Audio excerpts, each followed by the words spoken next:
नमो अरियंताणं नमो सिद्धाणं नमो आयर्याणं नमो वज्रायाणं नमो लोये सौवसावुणं ऐशो पंच नमोकारो सौवपावपणासनो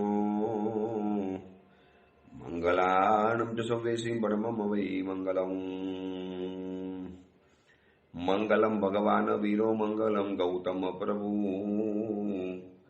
मंगलम स्थूलभद्राद्या जैन धर्मोस्तु मंगलम।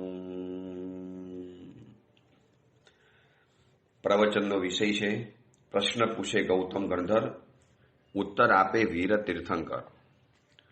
કોઈ અજ્ઞાત અને અનામી કર્તાએ બનાવેલો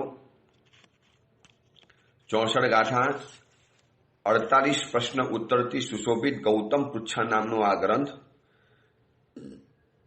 પરમાત્મા મહાવીર અને ગુરુ ગૌતમ સ્વામીજીનો એક સંવાદ, એક સામાજિક પ્રશ્નોને પ્રભુની સમક્ષ વ્યક્ત કરી અને સમાજની ચિંતા, સમાજનું હિત, સમાજનું કલ્યાણ એ કેટલું જરૂરી છે એ વાત ગૌતમ સ્વામીજી મને તમને આ ગ્રંથ દ્વારા બતાવી દેતા હોય છે। અને સાથે સાથે ગુરુ અને શિષ્યના વચની અંદરમાં પણ કેવું એક અન્ડરસ્ટેન્ડિંગ હોવું જોઈએ।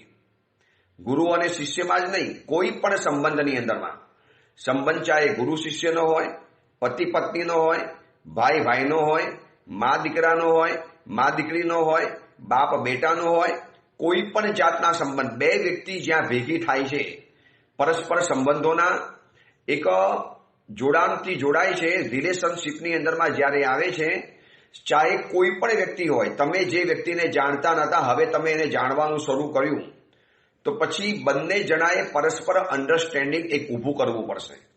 અન્ડરસ્ટેન્ડિંગ એટલે તમારી પરિસ્થિતિ એ સમજે, એની પરિસ્થિતિ તમે સમજો, એની મનસ્થિતિ તમે સમજો, તમારી મનસ્થિતિ એ સમજી લે। અને અન્ડરસ્ટેન્ડિંગની સાથે સાથે એક આદર ભાવ હોય કે આ વ્યક્તિ જે કરશે બહુ સમજીને કરશે, મને વિશ્વાસ છે, એ જેવું તેવું નહીં કરે। વરના તમે વિચારી લો કે ગૌતમ સ્વામીજીએ આવો એક સંસારી પ્રશ્ન પૂછ્યો પરમાત્માને કે પ્રભુ, લોકોના સંતાન જીવતા કેમ નથી, સંતાન થતા કેમ નથી, સંતાનથી એને સુખ કેમ નથી મળતું? તો કદાચ ભગવાન કહી શકતા હતા એ બધી સંસારની ચિંતા છોડ, એ બધી પરચિંતા છે, આપણે આત્મચિંતા કરવાની, સ્વચિંતા કરવાની। અને એક અપેક્ષાએ વાત જો મૂકે તો આ છે ને પરચિંતા થઈ ગઈ। હવે સમાજના લોકોને સંતાન થયા ન થયા, સંતાન જીવ્યા ન જીવ્યા, એને સંતાનથી સુખ મળ્યું ન મળ્યું, આ બધું એક અપેક્ષાએ કોઈક એમ વિચારે ને નિશ્ચય નહીં વાળા, આ બધું છે ને સમાજ ચિંતા છે, પરચિંતા છે। પરચિંતા અધમાધમા ઉત્તમા સ્યાત આત્મચિંતા। પહેલા આત્મચિંતા કરો, આત્મચિંતા કરી આત્મચિંતામાં તમે અગ્રેસર બની પણ ગયા। હવે તમારું એક લેવલ આવ્યું છે કે તમે આત્મચિંતામાં તો છો, પરંતુ એ લેવલ પછી માણસે પોતાને સમાજ તરફનો અભિગમ બતાવવો પડતો હોય છે।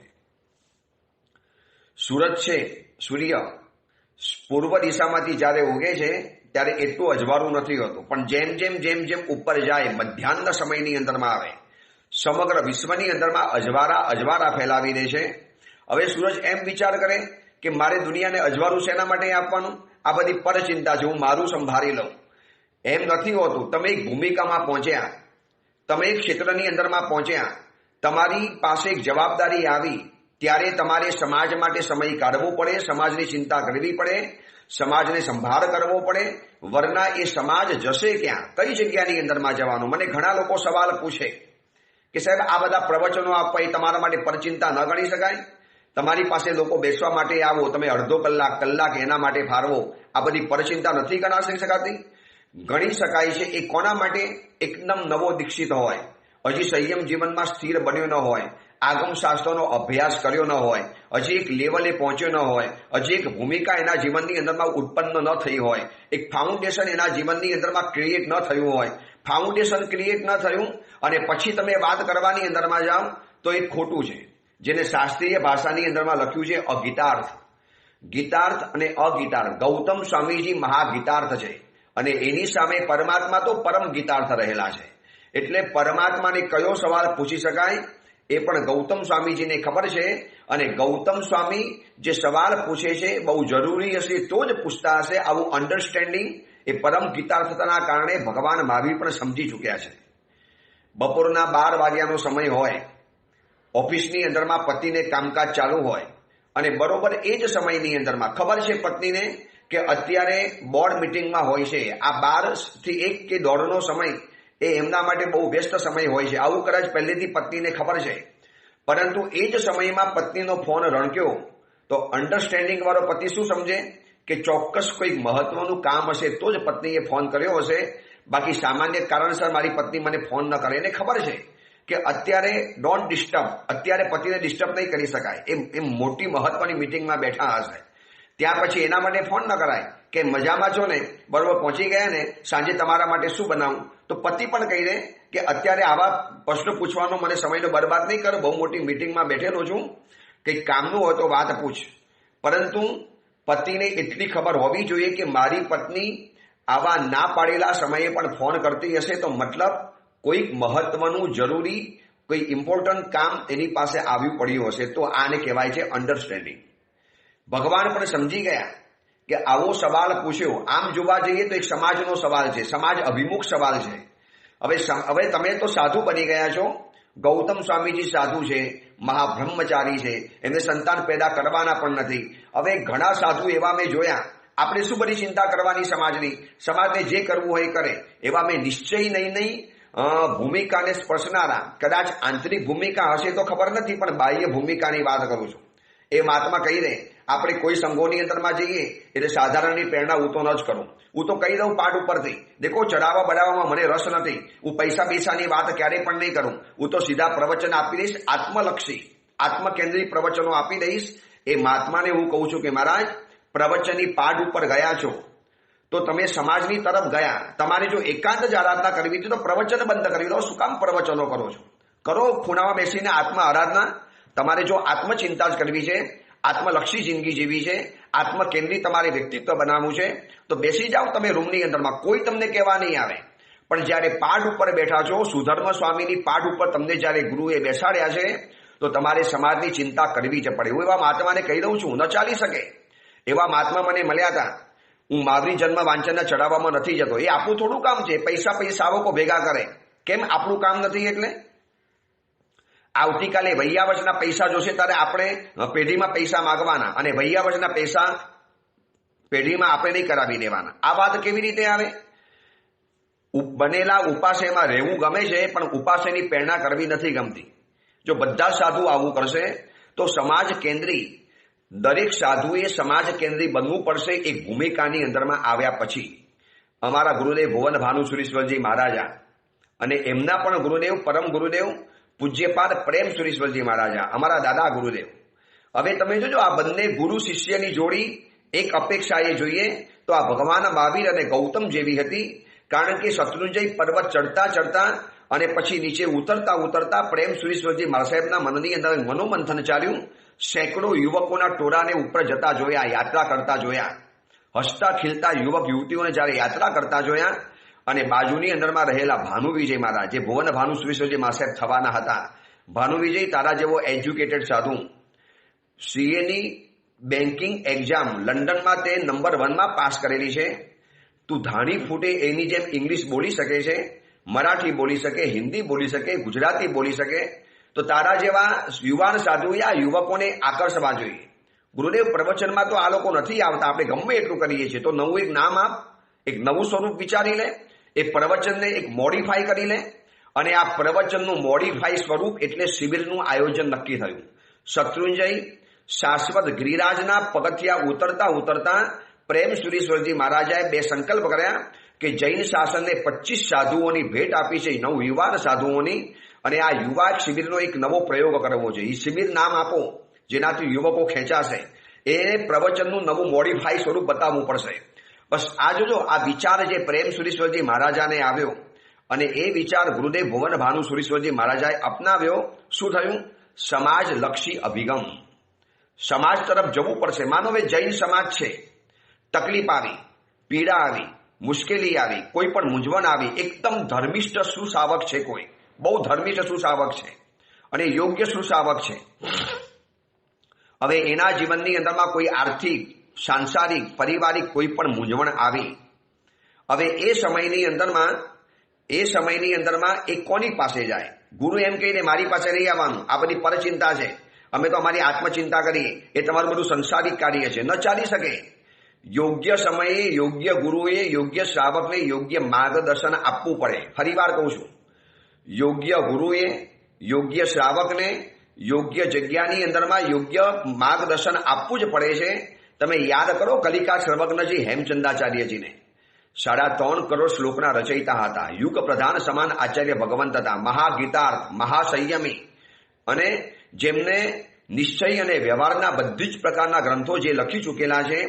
હવે કુમારપાલ રાજાને બાધા હતી કે ચાલુ ચોમાસાની અંદરમાં પાટણની બહાર મારે જવાનું નહીં, અને આ સમાચાર મુસ્લિમ બાદશાહને મળ્યા, હુમલો કરવા માટે આવ્યો. હવે કુમારપાલ રાજા મૂંઝવણમાં આવ્યા, નિયમ પાલીશ પ્રજા દુઃખી થશે, અને પ્રજા માટે કામ કરીશ તો નિયમ તૂટી જવાનો, ધર્મ સંકટમાં ફસાઈ ગયો. ગયા ગુરુદેવ પાસે, ગુરુદેવ શું કરવાનું? નિયમ તોડું? આપ કહો તો નિયમ તોડીને યુદ્ધ કરવા તૈયાર છું, પાટણની બહાર જઈ, મને કોઈ ડર નથી, હમણાં એને હરાવી દઈશ, પણ નિયમ તૂટવાનો ડર છે, અને નિયમ સાચવવા જઈશ તો પ્રજાને એમ લાગશે કે રાજા આવો, આપણી ચિંતા પણ ન કરી. અને કલિકા સર્વજ્ઞ હેમચંદ્રાચાર્યજી જો સમાજને અભિમુખી હતા, એમને સમાજની ચિંતા કરી, કારણ કે જો તે ધર્મના ગુરુઓ પોતાના સમાજની ચિંતા નહીં કરે તો એ સમાજ જશે ક્યાં? એ સમાજ પછી વટલાઈ જવાનો, ધર્માંતરણ કરી દેવાનો, બીજા ધર્મને અપનાવી લેવાનો. મારો ધર્મ જો મને સહાય ન કરતો હોય, મારા ગુરુ જો અમને કોઈ જગ્યાએ કામ ન આવતા હોય તો એવા ગુરુ અમારે શું કરી લેવાના? અને કલિકા સર્વજ્ઞજીએ કીધું કુમારપાલ રાજાને, ડોન્ટ વરી, તું ચિંતા નહીં કર, હું મારી રીતે કરું છું. અને મંત્રવાદી, મહાજ્ઞાની કલિકા સર્વજ્ઞ હેમચંદ્રાચાર્યજી હતા. મંત્ર જાપ એવો કર્યો કે મુસ્લિમ બાદશાહ એની છાવણીમાંથી આખા પલંગ સાથે રાતના સમયમાં એને ખબર ન પડે એમ કુમારપાલ રાજાના બેડરૂમની અંદરમાં એને ઉતારી દીધો. સવાર પડી, જાગ્યો બાદશાહ, ધારત તો રાતના પણ એને મારી શકતા હતા કુમારપાલ રાજા, પણ નો, એવો અન્યાય નથી કરવાનો. સવારે ઉઠ્યો અને સ્તબ્ધ થઈ ગયો. શું થયું? આ બસ કાંઈ નહીં, આપણે યુદ્ધ કરવું છે ને, આવી જાઓ, મારે પાટણમાં બહાર જઈને યુદ્ધ કરવાની મારો નિયમ છે, પાટણમાં તો બધું કરી શકું છું, ચલો આવો રોડ ઉપર, લો આ તમારી તલવાર, લો આ મારી તલવાર, સામસામે ફેસલો કરી દઈએ. હવે ઓલો તો એવો સ્તબ્ધ બની ગયો, પહેલા તો ધ્રુજવા જ માંડ્યો, જે વ્યક્તિ મને રાતોરાત છાવણીમાંથી અહીંયા લાવી શકતી હોય એ વ્યક્તિ શું નહીં કરી શકે? પગે પડ્યો, માફી માંગી, દંડ વગેરે કર્યો, જિંદગીની અંદરમાં પાટણની સામે ક્યારે પણ ન જોઉં, આમ બોલી અને સીધો જેવો આવ્યો હતો એવો ઊભી પૂંછડીએ મુસ્લિમ બાદશાહ ભાગી ગયો. હવે કલિકા સર્વજ્ઞ હેમચંદ્રાચાર્યજીએ જો આ કુમારપાલ રાજાનો નિયમ બચાવવા માટે, એટલે પાટણની પ્રજાને બચાવવા માટે, નતર કહી શકતા હતા આ બધી સાધુનું કામ નથી, એ બધું અમારું કામ નહીં, એ તમારું સંસારીઓ જાણો, તમે તમારું કામ જાણો. મેં તમને ફરીવાર કહી દઉં છું, યોગ્ય સમયે યોગ્ય ગુરુએ યોગ્ય શ્રાવકને યોગ્ય માર્ગદર્શન આપવું જ પડે છે. ન આપે તો પ્રાયશ્ચિતનો ભાગીદાર બને. અમારા ગીતાર ગચ્છાધિપતિ ભગવંત હતા, કેટલાય શ્રાવકોની આવી કેટલી મૂંઝવણો જીવનમાંથી દૂર કરી આપી. ધર્મિષ્ઠ છે અને યોગ્ય છે, યોગ્ય ગુરુ છે, યોગ્ય સમય છે, તો યોગ્ય માર્ગદર્શન કેમ ના આપી શકાય? બસ આ ગૌતમ પૃચ્છા ગ્રંથનો સ્વાધ્યાય કરતા કરતા આપણને એ જ વાત સમજાવે છે કે તમારી પાસે તાકાત છે, શક્તિ છે, તમે એ ભૂમિકામાં આવી ગયા છો તો તમારે સમાજલક્ષી કામ કરવા પડશે.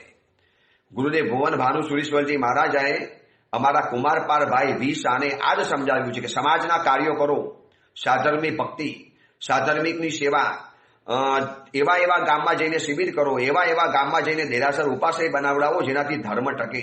અને આ બધી જવાબદારી સાધુની છે. આ અમે રોજ સવારના પોરમાં પ્રવચન આપીએ છીએ ને, એ પણ અમારો સમાજલક્ષી અભિગમ છે. વરના હું પણ વિચારી શકું, શું કામ પ્રવચનો આપવાના? હું મારી સાધના ન કરું, હું મારી આત્મસાધના ન કરું, હું મારો આટલો સમય મારા સ્વાધ્યાયમાં ન ફાળવું? પ્રભુ કહે છે કે સ્વાધ્યાય કરવાનો હતો ત્યારે તમને ગુરુએ સ્વાધ્યાય કરાવડાયો. હવે યોગ્ય ભૂમિકા આવી છે, યોગ્ય શક્તિ આવી છે, યોગ્ય સમય આવ્યો છે, તમારે પ્રવચન દ્વારા લોકોને યોગ્ય માર્ગદર્શન આપવું જ પડશે. પછી એ સમયમાં એમ ન વિચારી શકાય સાધુ આટલા લોકોના વચમાં રહે છે, સાધુ આટલા લોકોને મળે છે, આટલા લોકોની વાતોચીતો કરે છે. અરે એ બસ હવે યોગ્ય સાધુએ યોગ્ય સમયમાં આ કરવું જ પડે છે. આ ગૌતમ પૃચ્છા ગ્રંથ એનું આપણને નેત્ર દીપક ઉદાહરણ છે કે 25મા નંબરની અંદરમાં ગૌતમ સ્વામીજીએ કેટલો સામાજિક સવાલ પૂછી લીધો, કેટલો સામાજિક સવાલ. હવે જૈન શાસનના શ્રાવક શ્રાવિકા હોય, યોગ્ય હોય, હવે એ તો પોતાના ગુરુ તરફથી જો આવું માર્ગદર્શન મળે કેટલો બધો ખુશખુશાલ થઈ જાય. પછી દોરા ધાગા, પીર ફકીર બાબા, જંતર મંતર એ બધામાં જવાની જરૂર જ ન પડે. એને સીધું માર્ગદર્શન મળી ગયું કે મને સંતાન થતા કેમ નથી, સંતાન જીવતા કેમ નથી, સંતાનનું સુખ મને જીવનમાં કેમ નથી મળતું. આ બધું જો પોતે જ ભગવાન મહાવીર આપણને સ્વયં બતાવીને ગયા હોય, શું કામ આપણે ફાફા મારવાના? જે વ્યક્તિને મા તરફથી સુંદર મજાનું ભોજન મળે છે એને ક્યારે માસીની પાસે પેટ ભરવા માટે જવું પડતું નથી. જેને પોતાના જ દેવ અને ગુરુ આવી રીતે સપોર્ટમાં ઊભા હોય, આવી રીતે દિશા સૂચન અને માર્ગદર્શન કરવા માટે ઊભા હોય, એ સમાજને ક્યાં ફાફા મારવાની જરૂરિયાત છે? અને આપણે તો આપણી જાતને ધન્ય માનો કે આપણને આવા ભગવાન મહાવીર મળ્યા અને આવા સમાજ અભિગમી સમાજવાદી એવા આપણને ગૌતમ સ્વામીજી મળ્યા છે. કેટલા બધા સ્વરૂપ છે ગૌતમ સ્વામીજીના. આ ગૌતમ પૃચ્છા ગ્રંથનો સ્વાધ્યાય કેટલો અદ્ભુત કામ લાગે છે. ઘણા મહાત્માઓ મને મળતા હોય છે, ગૌતમ પૃચ્છા ગ્રંથના પ્રવચનો ચાલે છે એ બાબતે પૂછતા હોય છે મને કે તમે શું કહો છો ગૌતમ પૃચ્છા ગ્રંથની અંદરમાં?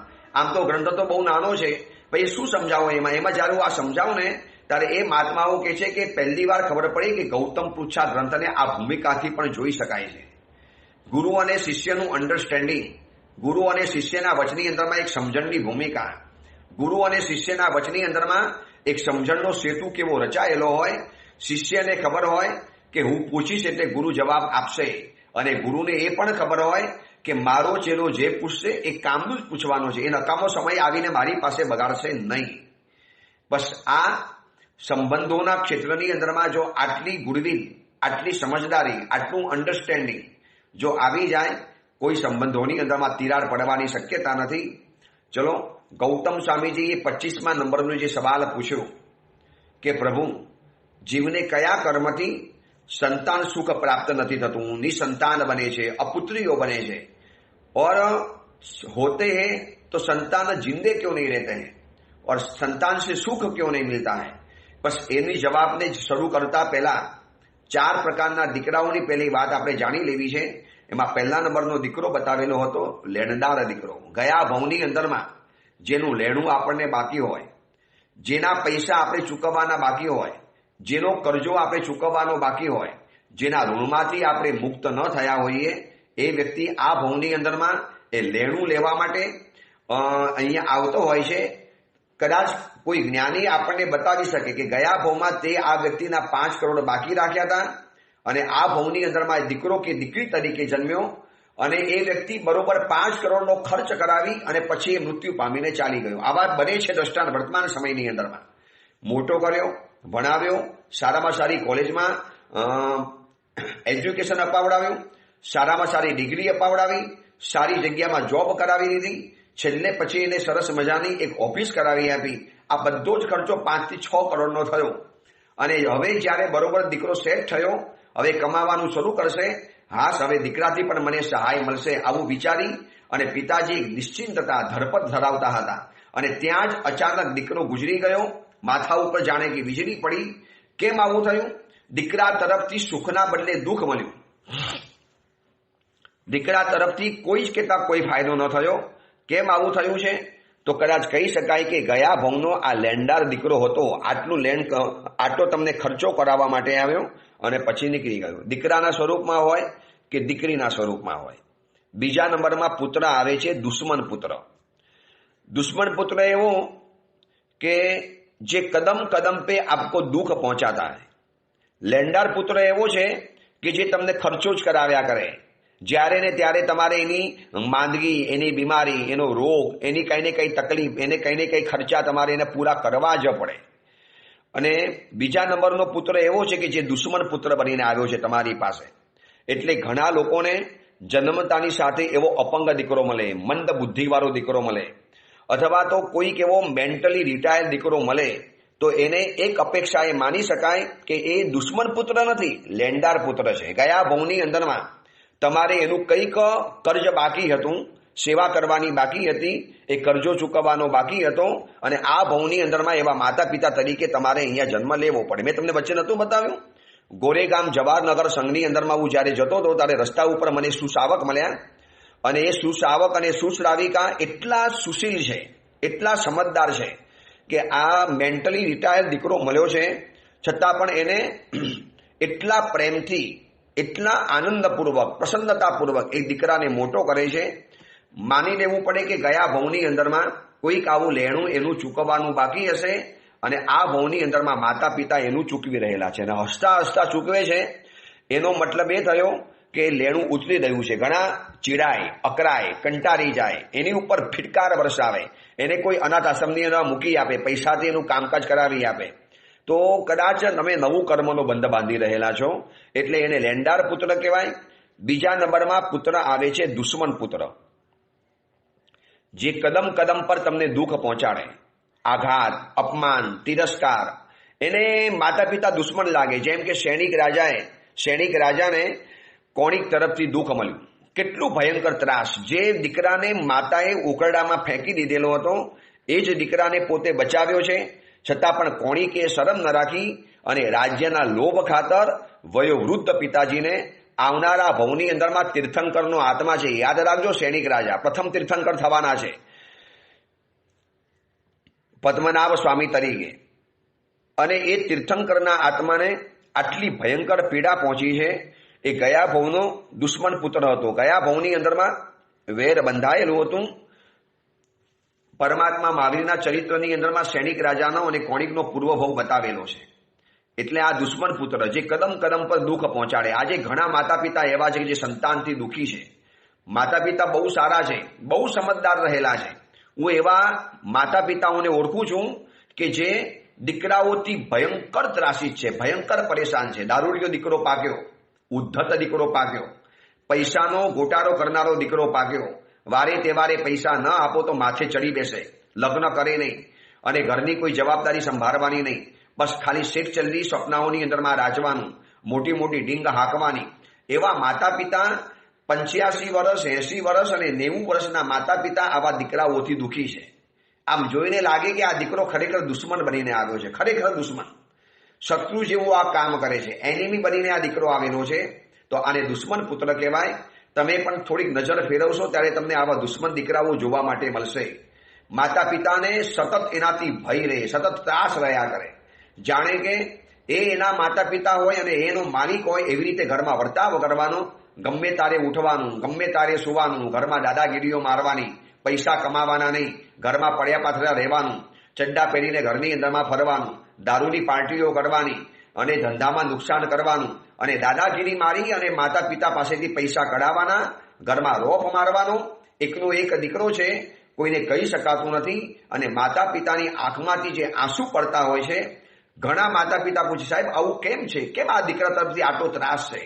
તો ગૌતમ સ્વામીજી અને ભગવાન મહાવીર તરફથી આપણને જવાબ મળે છે કે ગયા ભવની અંદરમાં આ તમારો પુત્ર, કોઈ તમારે એવા સંબંધો બંધાઈ ગયા, તમે એની સાથે વેર ઊભું કર્યું.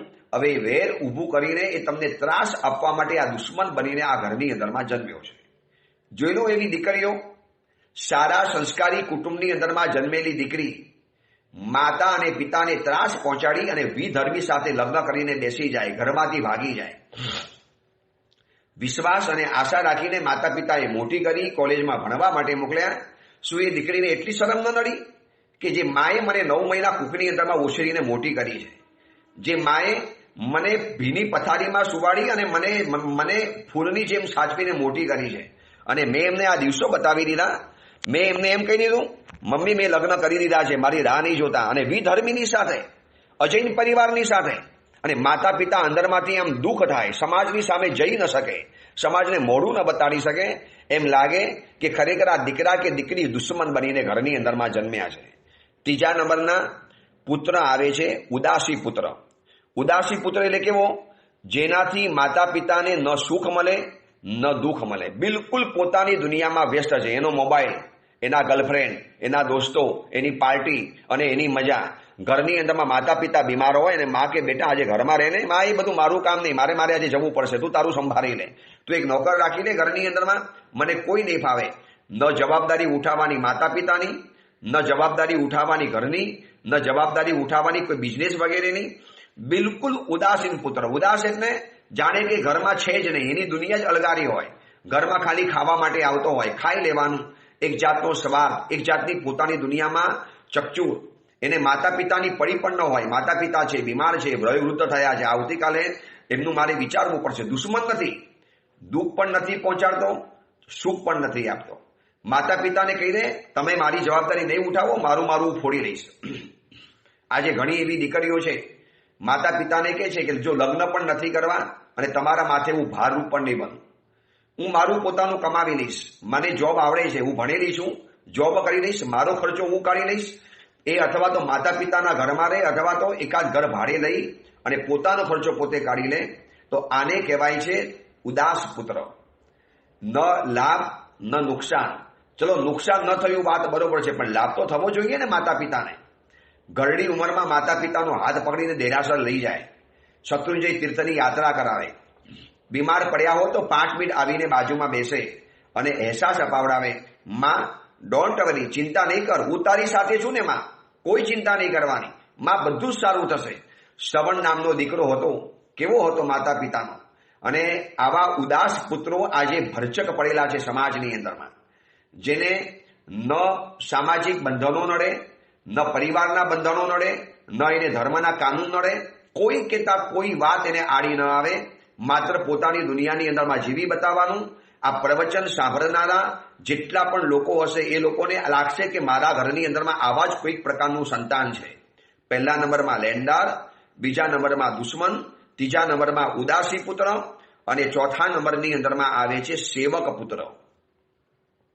સેવક પુત્ર એટલે માતા પિતાની સાંગો પાંગ જવાબદારી ઉઠાવે, એટલો મેચ્યોર, એટલો ગંભીર, એટલો સિરિયસ, એટલું અન્ડરસ્ટેન્ડિંગ એના જીવનની અંદરમાં હોય, એટલી સમજણ એના જીવનમાં ક્રિએટ થયેલી હોય.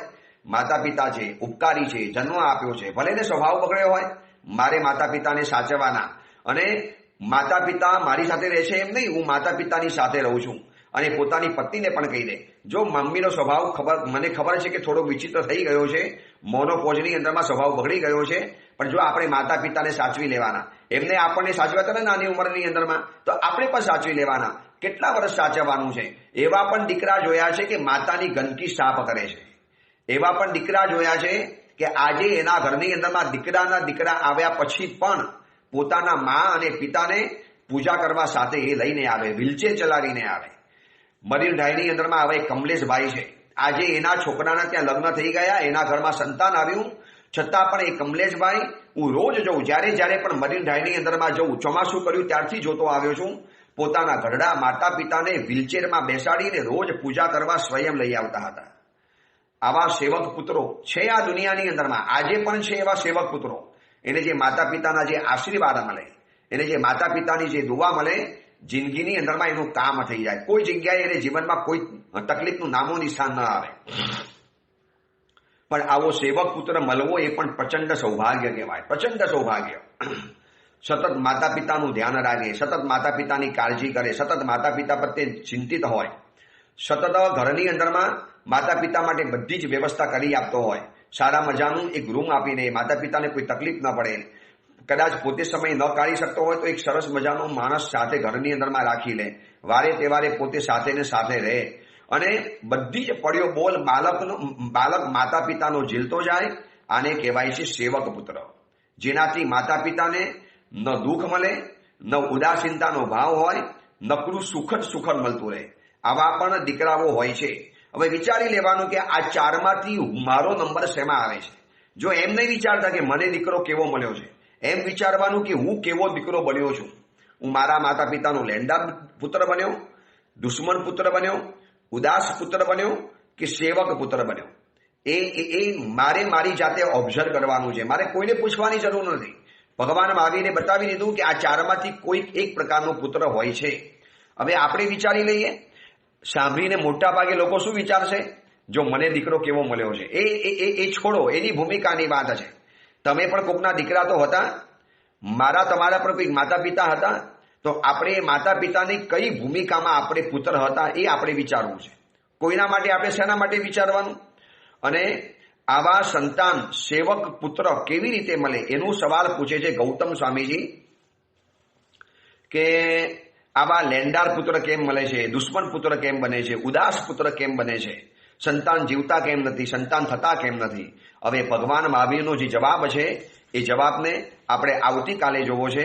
ગુંદેચા ગાર્ડનથી વિહાર થઈ ગયો, સુંદર મજાની દીક્ષા થઈ ગઈ. રીતિ કુમારી 15 વર્ષની આ નાનકડી બાલિકા, પણ એની જે સમજણ તમે જુઓ, એનો વૈરાગ્ય જુઓ. જ્યારે જ્યારે પણ બેસવા માટે આવે તો એનો એક સંસ્કાર, એની એક મર્યાદા, એની એક સમજણ. 15 વર્ષની દીકરી છે, હજી તો ટીનેજર છે. આ ઉંમરની દીકરી તો કેવી ઊંછાચરી હોય. લાગે કે ગત ભવની કોઈ પુણ્યની મૂડી અને સાધનાના સંસ્કારોની મૂડી લઈને આ દીકરી આવેલી છે. ક્યાં ગુંદેચા ગાર્ડન, ક્યાં અમે લોકો, અને ક્યાં દીક્ષા થવાની વાત હતી. એક ગિરનાર તીર્થની અંદરમાં ગઈ, નેમનાર ભગવાનની યાત્રા કરી, નેમનાર ભગવાનની નમવાણું કરી. બસ એ નેમનાર ભગવાનના પરિચયની અંદરમાં જાણે કે કોઈ એવો રાજુનો ભૂલો ભટકેલો આત્મા હશે અને નેમનાર ભગવાનના સાનિધ્યની અંદરમાં દીક્ષાનો ભાવ આવ્યો. બસ એના કરતા કરતા 2 વર્ષમાં તો દીક્ષાનો ભાવ આવ્યો અને આજે સંયમ જીવનના માર્ગે આવી પણ ગઈ.